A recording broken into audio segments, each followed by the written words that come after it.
Till you hear me so loud and clearly, this is the last time you'll ever hear from me. Hi there guys, welcome once again to Jonesy's vlog. So this is really just going to be a quick reaction to today's 1-0 defeat to Birmingham. Basically just because there's not really been too much that's changed since the last time I did a vlog. So I'm literally just going to say a little bit about the game, obviously a little bit about McDermott, and then that'll be me done. So it's always disappointing to lose, but for some reason today, well, I say for some reason, I know the reason, today I've got a massive smile on my face. I feel quite happy.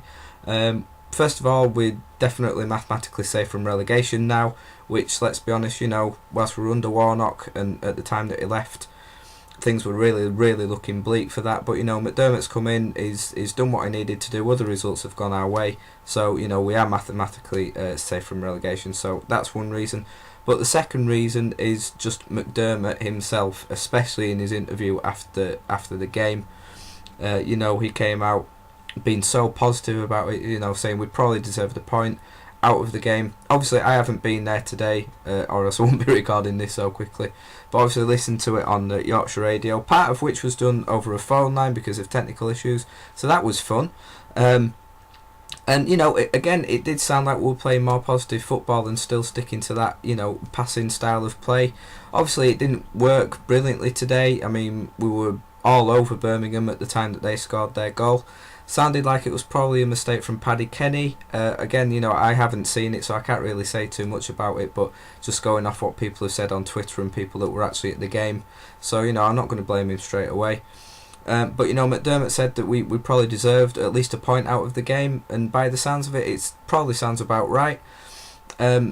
But again, straight away, he was saying, you know, he's not going to blame players for missing chances because it happens. He's not going to blame anyone for making any mistakes. So I'm guessing that was kind of saying, you know, he's not going to blame Paddy Kenny. But just everything, you know, not even talking about the game, talking about how he's spoken to the players and that he's wanting an open and honest culture at the club, because he says he feels that hasn't been happening in recent weeks. And again, talking about everyone living together in Yorkshire, all the players. Apparently he's had a talk with all the players, because clearly there must be some that don't live locally, so whether that's creating problems with getting to training, getting to matches, obviously we don't know the ins and outs, but he's wanting to get everyone and all the players, you know, in the same county and living as locally as possible, which is fantastic to hear.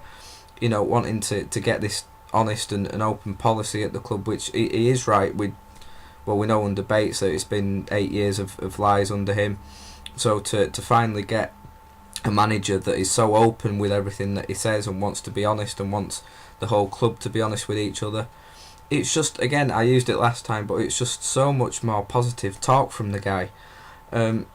Also sort of hinting about maybe, you know, getting the funding from the club.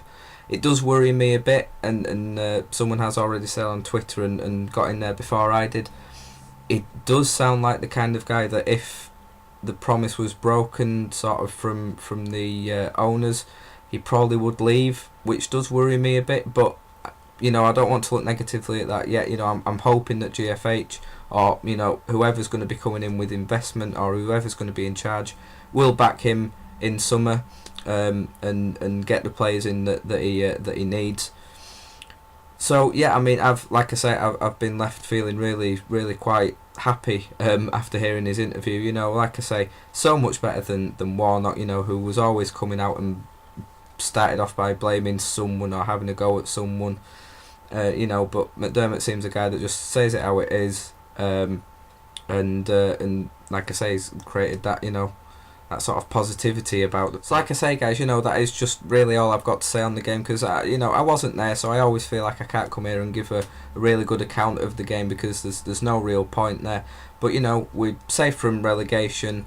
We knew we probably weren't going to get up. You know, that was only really a outside chance, really. So it really is a case of just looking towards next season now, which, like I said in the last video, you know, looking at possible players to come in. You know, already lists are coming out of players that are going to be out of contract and everything. You know, there's quite a few decent players out there, the likes of Burke from Birmingham today, of course.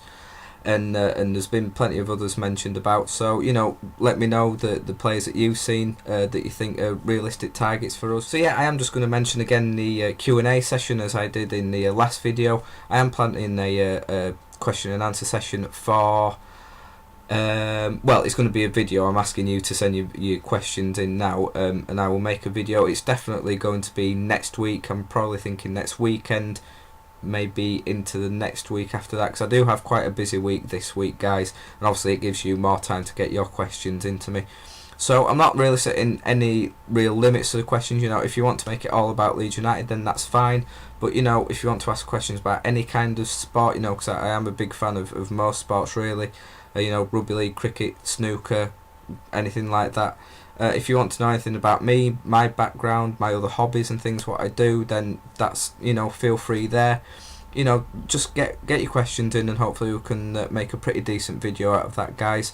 So either leave those questions in the comments below on any of my videos, because I will see them, or you can do it on my Twitter as always, at ChrisJonesLUSC. So sorry it's a bit of a shorter one, guys, today, but I'm sure a few of you will actually be quite glad about that. So yeah, thank you very much for watching. Get your comments in and your questions, like I said, and hopefully I will see you very soon.